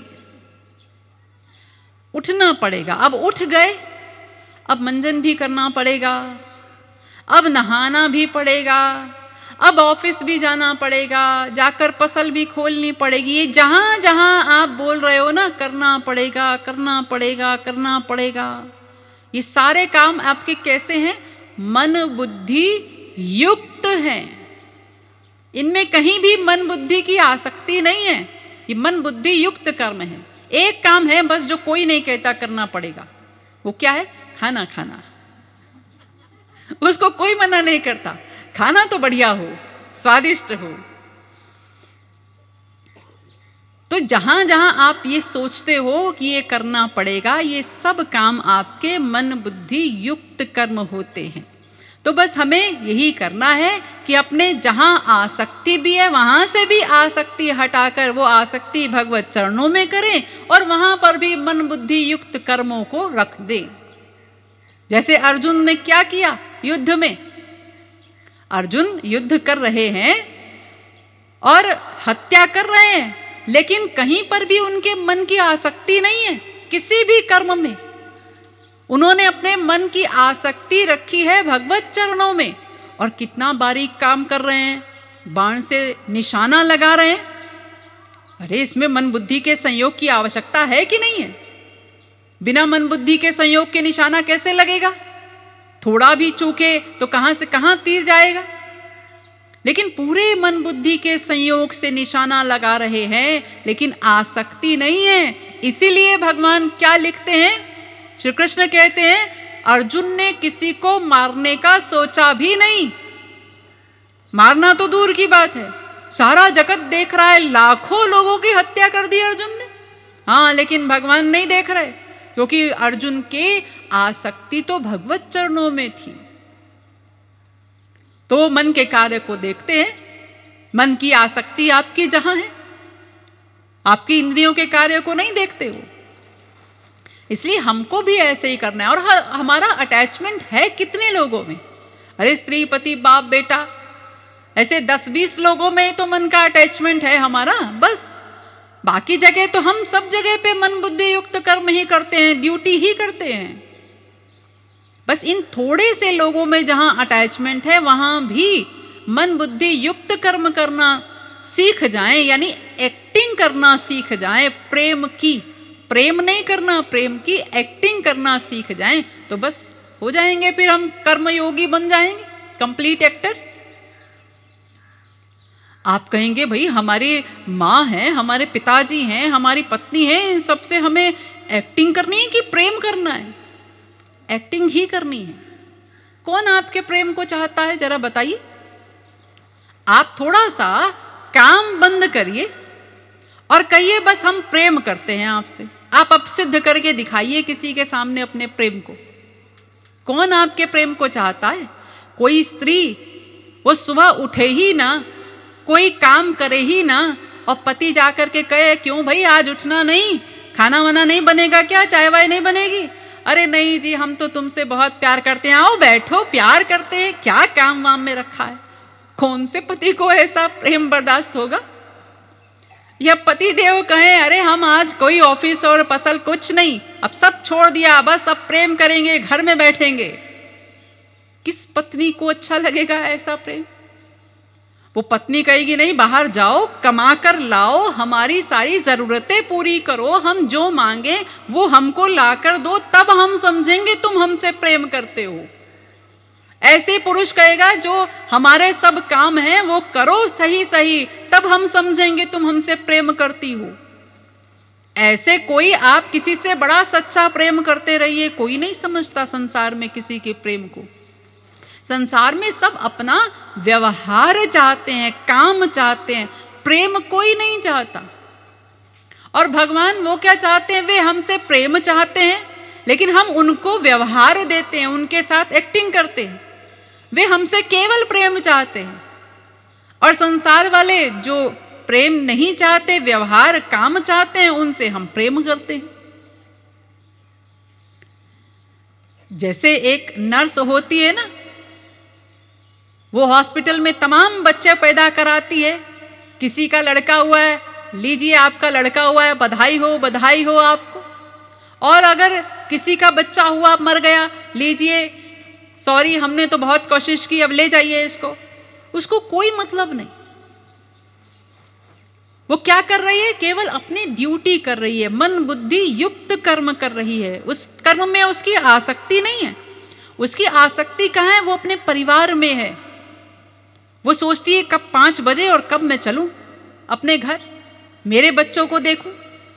ऐसे ही बैंक का कैशियर होता है, वो कितने लाखों रुपए का लेन देन करता है ना रोज, लेकिन आज उसको तनख्वाह मिली, सैलरी मिली, अब उसमें से 500 का नोट कहीं पर गिर गया तो उसको बेचैनी हो रही है, तकलीफ हो रही है, कहाँ गया मेरा पैसा। अब कोई कहे अरे लाखों रुपया तो रोज बांट देते हो, क्या हो गया?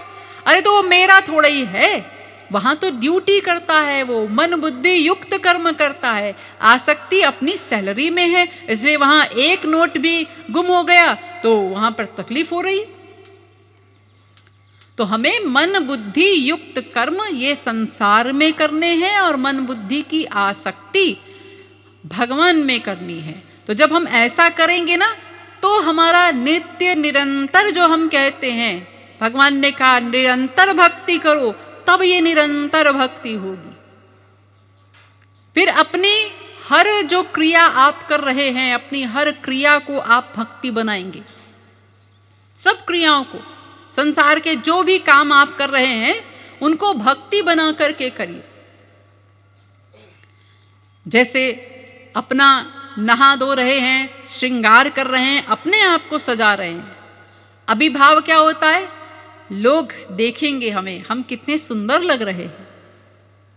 तो ठीक है, श्रृंगार तो करिए, ये नहीं कहते श्रृंगार मत करिए, अच्छे से तैयार हुई, लेकिन ये भाव मत रखिए कि लोग देखेंगे, लोगों को प्रसन्न करने के लिए नहीं। फिर हमारे श्याम सुंदर को हमें देखकर सुख मिले। हम अगर ऐसे ही उलझुल बने रहेंगे, वो अचानक से कभी आ ही गए तो कैसा लगेगा उन्हें। इसलिए हम बन ठन करके रहेंगे। तो ये आपका श्रृंगार करना भी क्या हो जाएगा, भक्ति हो जाएगा। यानी इसमें चिंतन जो रखना है वो भक्ति का रखना है। भोजन बनाना है, बनाना ही पड़ेगा, लेकिन अभी क्या होता है चिंतन, अपने बच्चों के लिए बनाना है, पति के लिए बनाना है, या अच्छा भी नहीं है तो कुड़कुड़ करके बना रहे हैं, अरे गर्मी लग रही है, हम थके हुए हैं। ऐसे नहीं, भोजन बनाना है तो वहां भी ये चिंतन करके कि हमको भोग बनाना है, ठाकुर जी को भोग लगाना है। ये जो बनाएंगे हम, फिर उनको अर्पित करके प्रसाद के रूप में पाना है। और वो प्रसाद के रूप में पाना यानी भोजन करना, उसको भी भक्ति बनाना है। जब भोग लगाकर खाएंगे तो प्रसाद का भाव रहेगा, और साथ में ये भाव हो कि हाँ भोजन करेंगे तो ये शरीर स्वस्थ रहेगा, और स्वस्थ शरीर से हम साधना कर पाएंगे, सेवा कर पाएंगे हरि गुरु की। इसलिए भोजन करना है। वो अपनी केवल भूख शांत करने के लिए या जीव के स्वाद के लिए भोजन करना, ये तो फिर माइक क्रिया हो गई। तो भोजन करने को, उसको भी भक्ति बनाओ। सोना है, सोना जो होता है वो तमोगुणी क्रिया होती है। यानी जब हम नींद में जाते हैं तो हम तमोगुण में प्रवेश कर जाते हैं, लेकिन इस तमोगुणी क्रिया को भी भक्ति बनाओ। जब सो तो ये भीतर भाव लेकर के सो कि हे ठाकुर जी, अब मैं सोने जा रहा हूँ, जा रही हूँ, तो आप आज जरूर मुझे स्वप्न में दर्शन दीजिए। ऐसा भाव लेकर सो जाइए। या ये भाव लेकर के सोइए कि अभी जल्दी सोएंगे तो सुबह ब्रह्म मुहूर्त में उठ करके आपका स्मरण करना है, इसलिए सोना है। ये सोने को, ये तमोगुणी क्रिया को भी भक्ति बना दो। अपनी हर क्रिया को भक्ति बनाइए, अपने सब विकारों को भक्ति बनाइए। ये जो काम, क्रोध, लोभ, मोह आदि जो हमें परेशान करते हैं ना दिन रात, इन विकारों को, कोई कहे आपसे कि ये काम, क्रोध, लोभ, मोह छोड़ो, अरे कैसे छोड़े भाई, कोई सामान थोड़ी ही है कि पकड़ा हुआ है और छोड़ दे, ऐसे छूट जाएंगे, ऐसे नहीं छूटेंगे। तो फिर क्या करना है, एरिया डाइवर्ट करो। अभी तक जो कामना संसार को देखने की होती है, यहाँ ये देखाएं, वहाँ वो देखाएं, अब इस कामना का एरिया डाइवर्ट करो। अब कामना क्या बनानी है, कब श्याम सुंदर का दर्शन हो, कब उनको देखें हम, ये कामना बनाओ। क्रोध करना है तो क्रोध भी ये भाव हो, हा रघुनंदन प्राण पीरीते, तुम बिनु जियत बहुत दिन बीते। ये भाव हो कि हे रघुनंदन, ये कैसा जीवन बीता जा रहा है तुम्हारे बिना, अभी तक तुमसे मिलन नहीं हुआ। अपने ऊपर क्रोध करो, अपने को धिक्कारो। क्रोध करना है तो क्रोध में भी भक्ति का भाव लेकर आओ। लोभ करना है तो लोभ क्या होना चाहिए, सीता राम चरण रति मोरे, अनुदिन बढ़ई अनुग्रह तोरे। इस संसारी लोभ करके क्या मिलेगा, ये लोभ तो हमको दुख का की ओर धकेल देगा, संसारी लोभ तो। इसलिए लोभ करना है तो वहां पर भी ये लोभ हो, और प्रेम बढ़े मेरा, और प्रेम बढ़े। अरे संतों से अधिक लोभी कोई नहीं होता। इस संतों के भीतर ये लोभ होता है, मेरा और प्रेम बढ़े भगवान से, और प्रेम बढ़े, ऐसा लोभ हमें लेकर आना है भीतर। अहंकार करना है, करिए अहंकार। किस चीज का, संसारी तुच्छ वस्तुओं का अहंकार नहीं करना है। ये तो सब नश्वर है, तुच्छ है, इनका क्या अहंकार, आज है कल नहीं। शरीर का अहंकार कर रहे हो, अरे ये शरीर आज स्वस्थ है, कल पता नहीं क्या हो। अच्छा खासा चलता चलता आदमी 1 मिनट पे खाट पे रह जाता है सालों के लिए, क्या भरोसा, किस चीज का अहंकार। इसलिए अगर अहंकार करना है तो ये अहंकार हो, अस अभिमान जाई जनी भोरे, मैं सेवक रघुपति पति मोरे। मेरा ये अभिमान है कि मैं उन स्वामी, वो मेरे स्वामी हैं, मैं उनका दास हूं, वे रघुपति मेरे पति हैं, मैं उनका सेवक हूं। ये अहंकार करो। ये अभिमान लाना ही है तो ये तो परमानेंट है।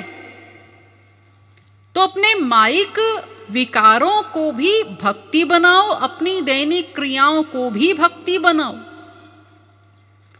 और कुछ देर अवश्य ही एकांत में बैठ करके भगवान नाम ले करके आंसू बहा करके स्मरण करो। ये बहुत आवश्यक है। जब तक आप एकांत में नहीं बैठेंगे ना, तो ये दैनिक जो चीजें मैं आपको बता रही हूं ये अपने आप नहीं हो जाएंगी। इसके लिए पहले एकांत में बैठकर मन को जमाना होगा। जैसे दूध देखते हो ना आप, दूध को पानी में डाल दो तो क्या होगा, वो पानी में घुल जाएगा। लेकिन दूध को अगर आप एकांत में जमा करके दही बना लेंगे, फिर उस दही को मथ कर मक्खन निकाला, अब मक्खन को पानी में डालिए, अब वो नहीं घुलता क्योंकि वो एकांत में जम गया है। ऐसे ही अपने मन को भी एकांत में पहले जमाना है, पक्का करना है उसको, तब ये संसार में इस प्रकार से चिंतन करने में आएगा। ऐसे नहीं आएगा कि हम बस यहीं से शुरू कर दें। केवल एकांत में बैठ करके आंसू बहा करके अपने भीतर वो भगवान से मिलन की व्याकुलता पैदा करें। ये जो माधुर्य भाव मैंने बताया कि माधुर्य भाव हो, अनन्य भाव हो उनके प्रति ही, तो वो माधुर्य भाव का भाव भीतर लेकर कि हे प्रियतम, हे श्याम सुंदर, कब आपका आलिंगन प्राप्त होगा, कब आपका दिव्य स्पर्श प्राप्त होगा, ऐसा भाव लेकर आंसू बहाओ। इस हृदय में व्याकुलता पैदा करो। जैसे व्याकुलता होती है ना, जिसका भी घर से कोई बच्चा गया हुआ है, बाहर विदेश गया हुआ है, अब बहुत दिनों से उसको देखा नहीं, लेकिन अब माँ बाप का दिल कैसा व्याकुल होता है अपने बच्चे के लिए। ऐसे व्याकुलता लेकर आनी है कि हमारे सर्वस्व तो वे हैं, सगे संबंधी तो वे हैं, उनसे मिलन ही नहीं हुआ, अनंत जन्म हो गए, कब मिलन होगा। ऐसी व्याकुलता लेकर के जब आओगे इस हृदय में और हृदय हमारा पिघलेगा तो आंसू आएंगे, वो विरह के आंसू। तो जिस दिन आपके भीतर ये भाव आएगा ना कि हृदय व्याकुल हो रहा है और उस व्याकुलता में आंख से एक आंसू भी निकला, वो व्याकुलता युक्त आंसू, उस दिन सोचना आज हमारी भक्ति का श्री गणेश हो गया, आज हुआ। इसके पहले जो कुछ किया था सब जीरो में गुणा किया था, वो सब केवल एक्टिंग हो रही थी। आज हृदय में व्याकुलता पैदा हुई, एक आंसू जो आया श्याम सुंदर के लिए, संसारी दुख लेकर के भगवान के सामने बैठ करके तो बहुत आंसू निकल जाते हैं सबके, वो आंसू नहीं चाहिए। उनका स्मरण करके उनके लिए जो आंसू निकलेगा ना, वो सच्चा आंसू चाहिए। हमारे श्री महाराज जी तो कहते हैं कि लाख आंसू बहाओ, लेकिन तब तक उन आंसुओं को सच्चा न मानो जब तक स्वयं श्याम सुंदर आकर अपने पीतांबर से तुम्हारे आंसू न पोंछ दे, तब तक आंसू बहाने होंगे। इसलिए ऐसा अपने हृदय को व्याकुलता युक्त बनाना है तो एकांत में बैठ करके कोई भी भजन गाओ, और आपको जो पसंद हो संकीर्तन गाओ, पद गाओ, लेकिन महापुरुषों के लिखे हुए। ऐसे इधर उधर के भजनों में भाव नहीं होता है। जो महापुरुषों ने अनुभव करके जो लिखा है ना, उन भजनों को, उन संकीर्तनों को, उन पदों को गाओ। अगर आपको हमें गाना नहीं आता कोई बात नहीं, जैसा आता है वैसा गाओ। नहीं तो आजकल तो हम इस टेक्निकल युग में हैं, YouTube पर सब कुछ उपलब्ध है, अपने कान में लगाया सुन रहे हैं, साथ साथ गुनगुना रहे हैं। एकांत में बैठ जाइए, कोई डिस्टरबेंस भी नहीं होगी। केवल आप ध्यान करने बैठे तो बाहर की तमाम आवाज़ आती है, लेकिन जब संकीर्तन होता है, हम संकीर्तन सुनते हैं या गाते हैं, खुद करते हैं, तो बाहरी कोई आवाज़ भी हमें डिस्टरबेंस नहीं होती उसकी भी, तो हमें मन लगाना आसान होता है। और ये घबराना नहीं है कि हम एकांत में बैठे और बैठते ही मन लग जाएगा, मन लगेगा नहीं अपने आप। जब पहले पहल आप बैठोगे तो मन लगाने की चेष्टा करोगे। तो मन आपने आधा घंटा बैठे तो उसमें कहीं 1 मिनट को मन लगा, फिर वो संसार में भाग जाएगा। कोई बात नहीं, जाने दीजिए। फिर उसको पकड़ करके लाइए, डांट करके लाइए, समझा करके, रे मन, तेरी इन्हीं हरकतों के कारण तो हम अनंत जन्मों से भटक रहे हैं 84 के कुछ चक्र में। तू अब भी इधर उधर भागना चाहता है। फिर आप लगाइए, फिर वो भागेगा, फिर लाइए। ऐसे धीरे धीरे अभ्यास किया जाता है। संसार में भी आपने हर चीज अभ्यास से सीखी है। स्वयं चलना जो सीखा उसमें भी कितना अभ्यास किया है आपने। ऐसा तो नहीं हुआ कि पैदा हुए और उठ करके चलने लगे, ऐसा तो नहीं हुआ। वो छोटा सा बच्चा जिसको कोई लेक्चर भी नहीं दिया जाता, कोई समझाया भी नहीं जाता है, लेकिन वो भी कितना अभ्यास करता है। देखो, उठता है चलने के लिए, कोई सामान पकड़ता है, दीवार पकड़ता है, 2 कदम चलता है, फिर गिर जाता है, चोट भी लगती है, कोमल शरीर है, लेकिन हार नहीं मानता, फिर उठता है, फिर चलता है, फिर गिरता है। वो छोटा सा बच्चा जब इतना अभ्यास कर लेता है, हम सब लोगों ने किया ही है, तभी तो आज चल पा रहे हैं। अगर उसी समय से अभ्यास न किया होता तो आज तक चलना सीखते ही ना। तो ऐसे ही जैसे संसार में हर क्षेत्र में अभ्यास करते हो, ऐसे ही भगवत क्षेत्र में भी ये हार नहीं माननी है। हम तो बैठे थे जी, मन लगता ही नहीं। अरे बैठते रहो, रोज नियम से बैठना तो शुरू करो। बैठना शुरू करोगे तो आधे घंटे में 1 मिनट को लगेगा। ये 1 मिनट तो आपने अचीव किया। फिर 1 मिनट, कल को फिर बैठे हम, उस 1 मिनट से बढ़कर 5 मिनट हुआ। अब ये धीरे धीरे धीरे धीरे बढ़ता जाएगा। फिर एक दिन ऐसा आएगा कि आपने 2 घंटा बैठ करके साधना करने के लिए बैठे, 2 घंटे मन लगा। तो ऐसा भी दिन आएगा, लेकिन ये धीरे धीरे अभ्यास से होगा। जब डेली करेंगे, निरंतर बैठेंगे। कोई भी अभ्यास कैसे परिपक्व होता है? जब हम रोज करते हैं उसको। एक दिन किया, फिर भूल गए, फिर कभी महीने बाद बैठे, तो ऐसे तो मन नहीं लगता। इसलिए ऐसे बैठकर आंसू बहाने का प्रयास करो, व्याकुलता युक्त बनाओ हृदय को। और अगर कोई आपसे कहे कि अरे क्या तुम आंसू बहाने के चक्कर में पड़े हो, इधर आओ हमारे पास, हम बताते हैं तुमको। ए देखो, ये दुर्गा सप्तशती का पाठ करो, ये शिव चालीसा पढ़ो, ये हनुमान चालीसा पढ़ो, भगवान तुम्हारे पीछे पीछे भागेंगे। तो ये हम लोग अगर इस प्रकार की चीजें करते रहेंगे ना, थोड़ा इधर किया, फिर इधर भागे, फिर उधर भागे, तो ये ऐसी बात है जैसे कोई कुआं खोदने का पूरा ज्ञान ना प्राप्त करे और कुआं खोदने चले। अब उसने 2-4 फीट खोदा, उसके बाद अरे यहाँ तो कंकड़ पत्थर हैं, छोड़ो, यहाँ पानी नहीं। फिर दूसरी जगह खोदा, फिर तीसरी जगह खोदा। ऐसा इतना खोद डाला कि 10 कुएं बन जाते, लेकिन एक ही जगह अभ्यास नहीं करके देखा। एक ही जगह अभ्यास करते तो पानी मिल जाता। इसीलिए ये पकड़ना छोड़ना ऐसा ना करो, पहले करके देखो। एकांत में बैठ करके मन को लगाना सीखो।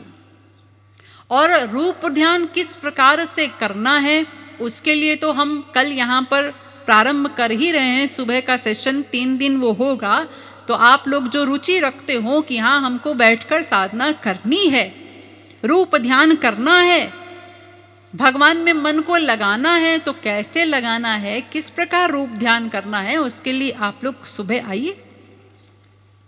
तो ऐसे आप लोग जब साधना करेंगे ना, एकांत की साधना भी और साथ में अपने दैनिक कार्यों को लेकर भी जब साधना होगी, तो धीरे धीरे धीरे जब आपकी अवस्था आगे बढ़ती चली जाएगी, धीरे धीरे अंतःकरण शुद्ध होगा।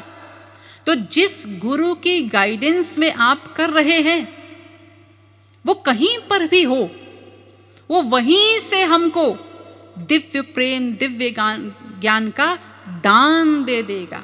जहां भी हो, जरूरत नहीं है कि वो आकर के हमारे कान में देगा या सामने बैठ करके देगा।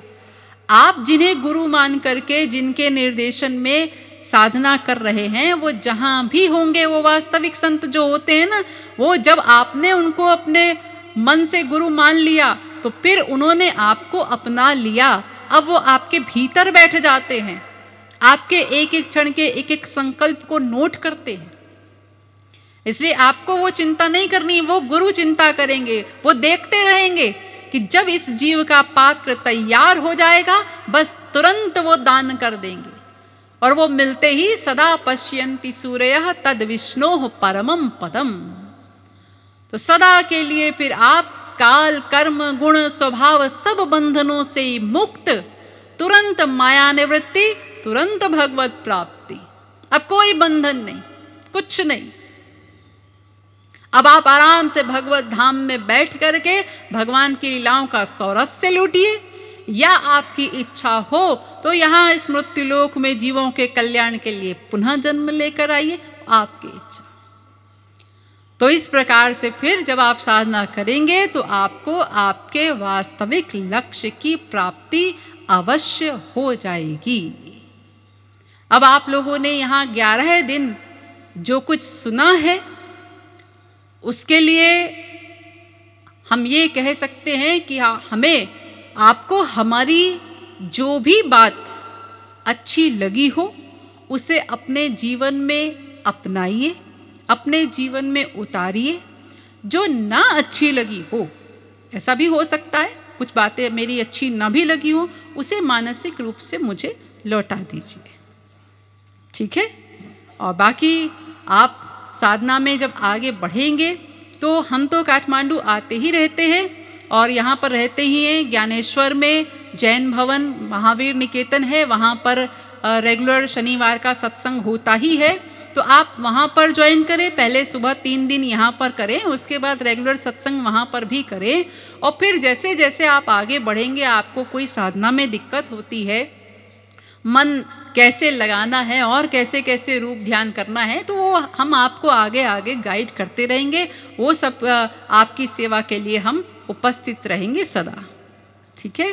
बोलिए वृंदावन बिहारी लाल की जय, श्रीमद् सद्गुरु सरकार की जय।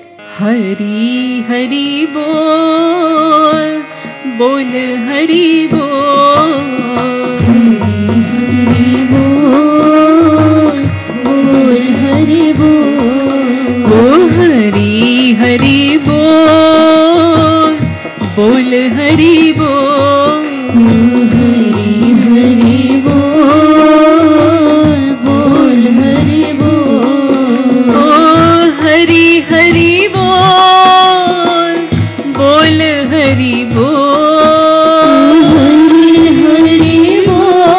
बोल, बोल हरि बोल, हरि हरि बोल, बोल हरि बोल, हरि हरि बोल, बोल हरि बोल, हरि हरि बोल, बोल हरि बोल, हरि हरि बोल, बोल हरि बोल, हरि हरि बोल, बोल हरि बोल, हरि हरि बोल, बोल हरि बोल, ओ हरि हरि बोल के ले हरि मोल, हरि हरि बोल के ले हरि मोल, हरि हरि बोल के ले हरि मोल, हरि हरि बोल के ले हरि मोल, हरि हरि बोल, बोल हरि बोल, हरि हरि बोल, बोल हरि बोल, हरि हरि बोल, बोल हरि बोल, हरि हरि बोल, बोल हरि बोल, गौर हरि बोल, कृपालु हरि बोल, गौर हरि बोल, कृपालु हरि बोल, गौर हरि बोल, कृपालु हरि बोल, गौर हरि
बोल, हरि बोल, हरि बोल, हरि बोल, हरि बोल।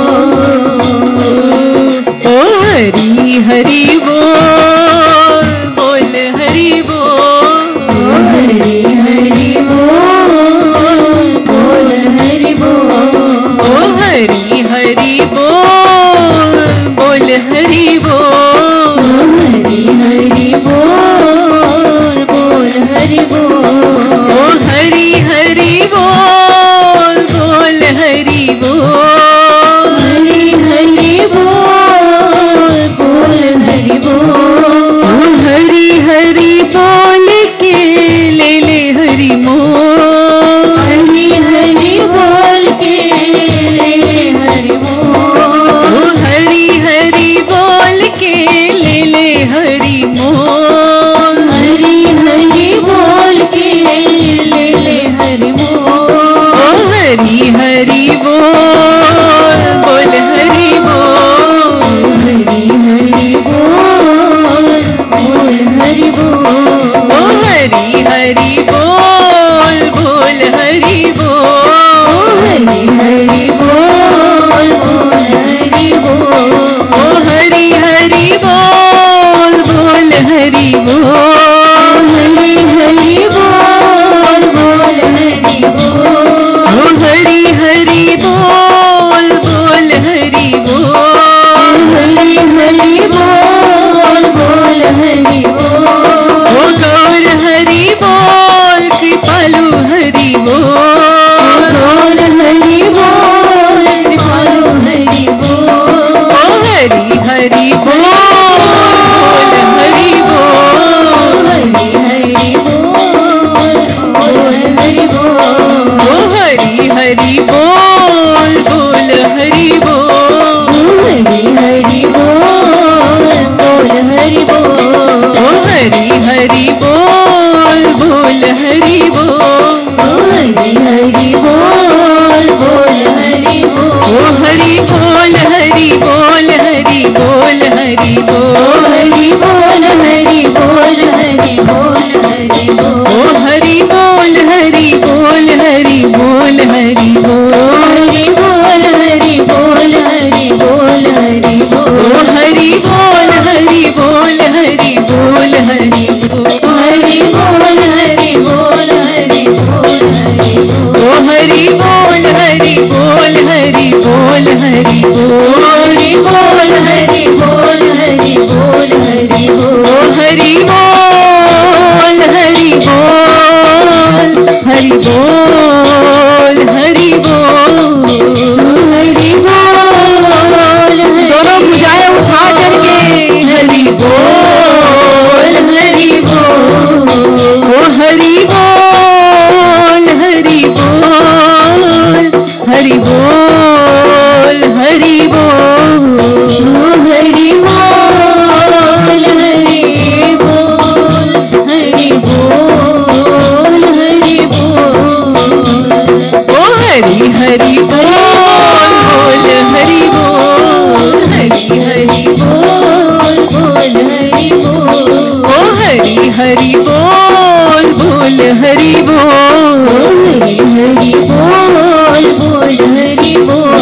ओ हरि हरि बोल, बोल हरि बोल, हरि हरि बोल, बोल हरि बोल।